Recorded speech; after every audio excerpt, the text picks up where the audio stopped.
Part 1। शाम का वक्त है। बेड पर गुलाब के फूलों का दिल बना है और बिस्तर पर चारों तरफ गुलाब की पंखुड़ियाँ बिखरी पड़ी है। हैप्पी बर्थडे टू यू, पीछे से राज ने कहा। रूम की सजावट देखकर संजना की खुशी का ठिकाना नहीं रहा। राज ने भी संजना को अपनी बाहों में भर लिया और एक लंबी फ्रेंच किस के बाद संजना बोली, बस 2 मिनट और, मैं अभी रेडी होकर आई। तभी राज संजना के हाथ में कपड़ों का पैकेट थमाते हुए बोला, जान प्लीज़ आज यही ड्रेस पहनना।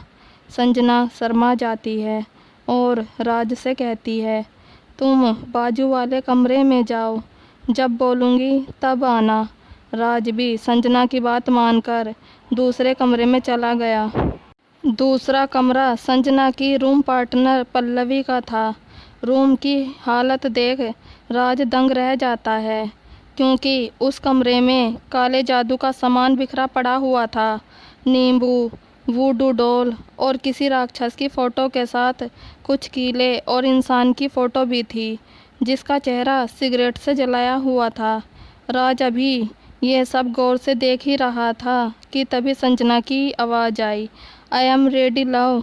राज कमरे को ध्यान से देखता हुआ हैंगर पर टंगे लेडीज़ अंडरगारमेंट्स को साइड करता हुआ संजना के सामने जा पहुंचा।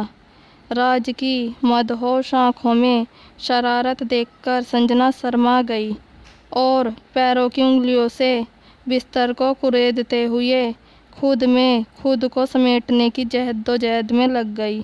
तभी राज आगे बढ़कर उसे अपनी बाहों में ले लेता है और विवाह से पहले ही शारीरिक सुख देने में जुट जाता है।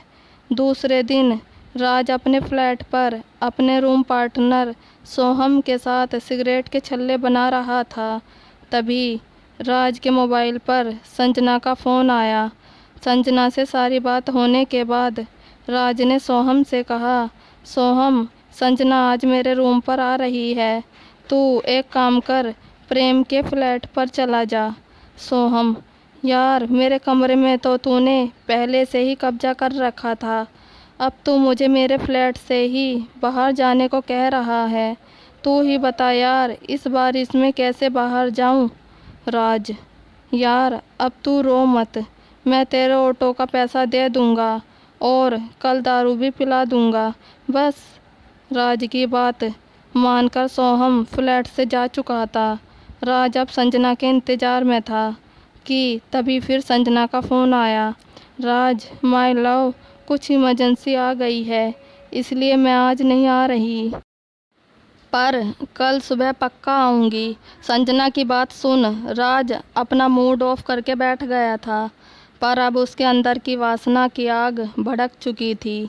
इसी चक्कर में अब वो किसी उधेड़-बुन में लग गया था, क्योंकि अब सोहम भी फ्लैट से जा चुका था। राज ने तुरंत ही किसी को फ़ोन किया, राज, मैं अकेला हूँ, तू फ्लैट पर आ जा। दूसरे दिन जब संजना राज के फ्लैट पर आई तो दोनों में ज़ोरदार रोमांस हुआ। रोमांस ही रोमांस में जाने कब शाम हो गई, कुछ पता ही नहीं चला। दोनों एक ही चादर में लिपटे एक दूसरे की आगोश में सोहम के लैपटॉप पर फिल्म देख रहे थे।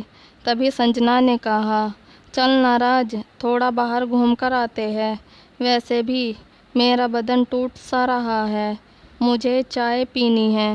राज, बाहर बारिश हो रही है और फ्लैट में तो चाय बनाने का सामान भी नहीं है, रुको मैं बाहर से तुम्हारे लिए चाय लेकर आता हूँ, संजना से कहता हुआ राज बाहर चला गया।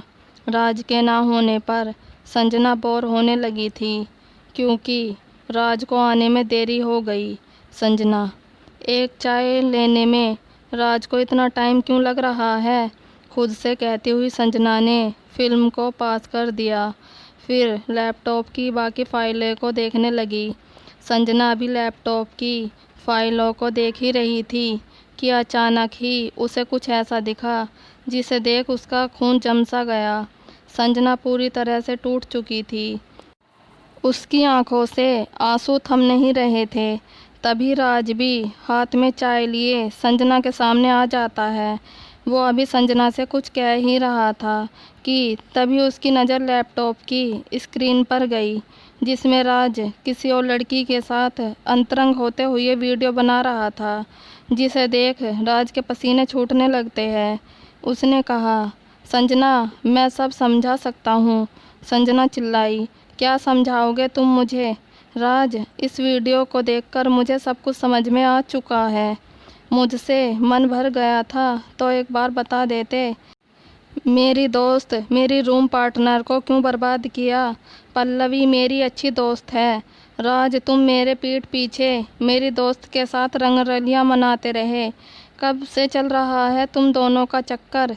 संजना की आंखें गुस्से से लाल हो चुकी थी, जिसे देख राज ने गर्दन झुकाते हुए कहा, तुमसे मिलने के एक हफ्ते के बाद से ही, जब पहली बार तुम्हारे फ्लैट पर आया था और नशे में तुम जल्दी सो गई थी ना, तब पल्लवी और मेरी बातें शुरू हो गई और पता ही नहीं चला कि कब हम दोनों एक दूसरे के इतने करीब आ गए और ये सब होने लगा।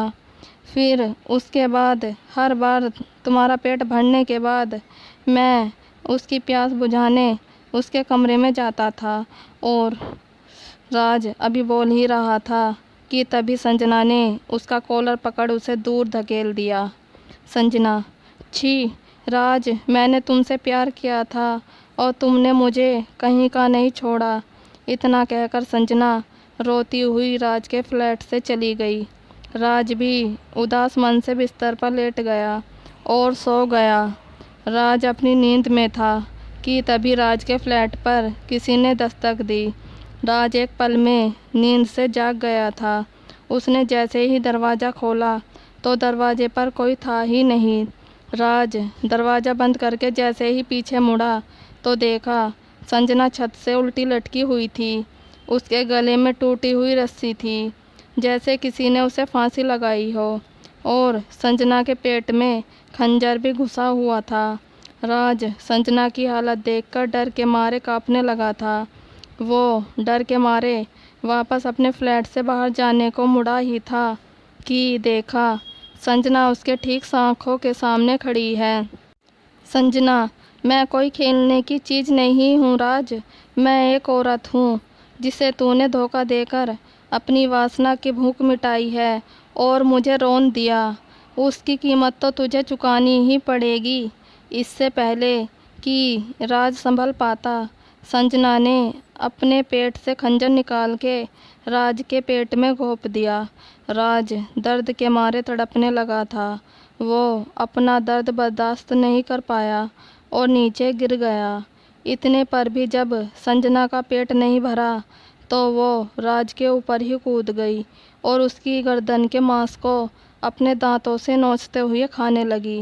राज फर्श पर पड़ा हुआ दर्द के मारे चिल्ला रहा था और अपने पैर पटक रहा था। देखते ही देखते संजना राज की गर्दन और छाती का मांस नोचकर खा चुकी थी। राज की छाती की हड्डियां साफ दिखने लगी थी, लेकिन उसकी सांसें अभी भी बाकी थी। बहुत हिम्मत कर राज ने संजना को खुद से दूर झटक दिया और बदहवासी फ्लैट से निकल मुंबई की सड़कों पर दौड़ता हुआ सीधा पुलिस स्टेशन पहुंचा। राज, सर मुझे बचा लीजिए, वो संजना मेरी जान की दुश्मन बन गई है। पता नहीं उसे क्या हो गया है, वो बस मेरे जिस्म का मांस नोच के खा रही है। प्लीज़ मुझे संजना से बचा लीजिए। ये सुन इंस्पेक्टर बोला, जिसे बचाना था उसे तो तूने खुद ही मार दिया, और अगर तेरे जिस्म से मांस नोच रही थी तो खून के निशान कहाँ हैं? तू तो बिल्कुल सही सलामत खड़ा है। इंस्पेक्टर की बात सुन राज चौंक गया। उसने जब खुद की छाती छुई तो बिल्कुल सही सलामत थी। राज के जिस्म पर खून का एक भी कतरा नहीं था। उसे समझ नहीं आ रहा था कि उसके साथ फ्लैट में संजना ने जो किया, राज के पेट में खंजर घुसाना और उसकी छाती का मांस नोचना, वो सब क्या सिर्फ एक वहम भर था? ये सोच सोचकर राज के होश उड़ गए। तभी इंस्पेक्टर ने हवलदार से चिल्लाते हुए कहा, सिंधे, बड़ी चर्बी चढ़ी है, डाल इसको लॉकअप में, अभी इसकी सारी चर्बी उतारता हूँ। साला हमें बेवकूफ़ बनाने चला है, वैसे भी हम इसे ही पकड़ने जा रहे थे। इंस्पेक्टर की बात मान हवलदार ने तुरंत ही राज को गर्दन से पकड़ उसे लॉकअप में बंद कर दिया। मार खाते वक्त राज को भी पता चला कि उस पर धारा 375, 376 और 302 लगी है, यानी रेप के बाद मर्डर का केस, जिसमें बेल भी नहीं मिलती। राज की हालत बद से बदतर होती जा रही थी। आगे की कहानी पार्ट 2 में पढ़े। और अगर आपको हमारी ये स्टोरी अच्छी लगी हो तो प्लीज़ लाइक, कमेंट और सब्सक्राइब ज़रूर कीजिएगा। Thank you.